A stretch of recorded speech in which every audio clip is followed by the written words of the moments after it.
This video is brought to you by Comstar, your friendly communications network for all the inner sphere. Hey, it is Shiru, back with another little ranking video. This week I'll be doing the Mad Dog, and just to give you a reminder, everything I do with MechWarrior 5, most of this is a modded playthrough, or a modded game. So the mech I'm going to be talking about today, like the Timberwolf, the Shadowcat, and other mechs that are clanerized right now, or clan, are from yet another clan mech. I will put that link in the description for that mod if you want it. That mod brings in a lot of the clan mechs, and you'll also need yet another mech lab and yet another clan weapon mod, so I will put those in the description as well. But today I'm going to be talking about the Mad Dog, or Vulture as its Inner Sphere name goes. Alright, so I'm going to break it down, and the Mad Dog Prime, which is going to be the one I'm going to be basing this off of, has 326 points of armor. It has a structure of 207. So, decent armor for a 60-ton battle mech of its size, which is great. But it does have ferrofibrous, so that adds to that armor protection. It has an Alpha Strike, no melee, which clan mechs do not have a melee, is 88. Its damage per second is 18.84. Weapon heat is 6.37. Cooling heat per second is 2.4. Alpha heat is 29.26. Heat heat capability, or sorry, I can't speak when I say that word, is 54. It has no jump jets, so it cannot jump. It runs up to 86.43 kilometers. Weapons at weapon range is 1100 meters, and its sensor range is 800 meters. So, to talk a little bit about the Mad Dog. The Mad Dog is I would say a decent support mech if it's used correctly. It has 2 large pulse lasers, 2 medium pulse lasers, and 2 LRM-20s with 1 ton of ammunition each.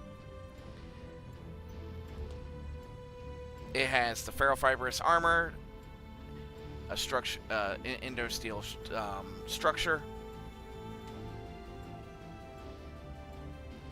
and it's got a double heatsink kit, and it's got a 300 XL engine that comes equipped with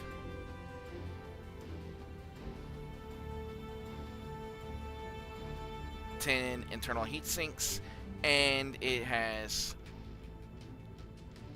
2 double heat sinks that are not a part of the internals. For this mech, the Mad Dog is a very good support mech for its role, but the thing that it does lack is the LRM-20s. So when it comes to support, it is very limited in its, but as its namesake for the Inner Sphere goes, it's known as the Vulture. So this thing will pick you off at range and then brutalize you with those lasers. So this mech is designed to hurt you at distance and then bring you in close range and take you out. It will make you suffer. In a group, this mech is phenomenal. On its own, it's a decent combatant. Now, LRMs for clans and Inner Sphere are different. Clans do not have a minimum range, so you can fire them up close and personal. Whereas clans, LRMs, they have a minimum range. You have to be before you can actually shoot with them. So, with that in mind, the weapon systems on this is designed to hurt at range, and it's designed to finish you off close. This mech actually kind of reminds me of the Archer, not only in its looks, but in how it fights. Because the Archer does basically the same thing. Its basic form has the LRM-20s with 4 medium lasers. Now the Archer is a 75-ton or 70-ton mech compared to the Mad Dog, where it's a 60-ton. But the difference is that 60-ton battle mech is packing way more firepower than the heavier mech. Disadvantage about it, though, is the fact that it still has an XL engine, but Clan XL engines do not suffer the same side effect as Inner Sphere. If it gets damaged, its speed is only hindered. But if both side torsos are gone, this mech is dead anyways, because its weapon systems are fully integrated into its torsos and arms. There are other versions of this that have SRMs. There's a version of it that has a Gauss rifle. There's versions of, and you can do a range of things with this because it is, again, an Omni mech. So you can do whatever you feel to this machine as good as you can, what you want. You can slap on a bunch of ballistic Omni slot weapons. So you could put 500 machine guns on this thing. But overall, the Mad Dog is an excellent machine. But again, it works better with a group, I think, and not as a solo mech. I actually will give the Mad Dog a 6 for clan, just because it feels to me that it is a better team mech. So it gets about a 7 when it comes to Inner Sphere, because if it's used as a team player, this thing will be the best support you can have.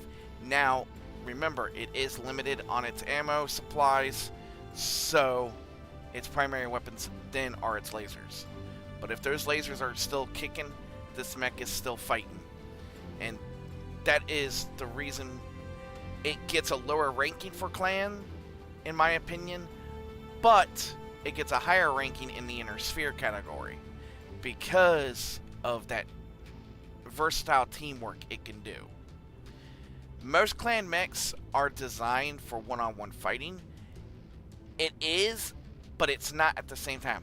If you go with the SRM version, that is where it does improve, and I would actually stick the SRM version at about an 8 for clans, because it's designed to be a brute on the battlefield. So with that in mind, this mech is, if you get the chance to play with it, do. Now, all of this may change when the Shadows of Kerensky DLC comes into play. The stats of this mech may change, so I may have to update everything I've been saying on the mechs at this point.